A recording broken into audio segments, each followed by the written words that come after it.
Този клип е за всички, които са беззащитни и нямат глас, за съжаление, да се защитят. Тормоза над животни продължава години наред, като институциите са безсилни да се справят с насилието и садизма. Не мога да повярвам, че в 21 век ние се наричаме хора и се случват такива неща.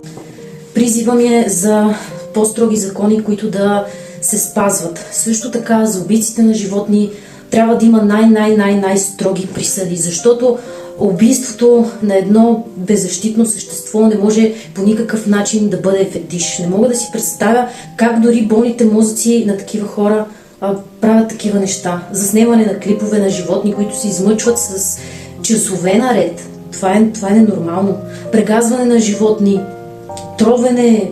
Въобще, вече ние сме стигнали дъното. Ние живеем в един гнусен свят, в който насилието и садизма над животни вече е нещо нормално. Аз не искам да живея в такъв свят.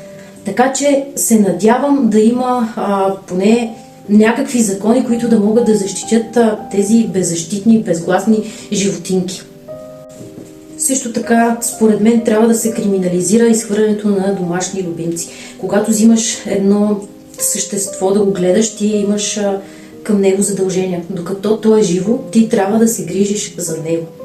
Така че за мен е престъпление да вземеш една невинна душичка, да му се порадваш докато е малко и след това да го изхвърлиш като някакъв парцал там на букука. Това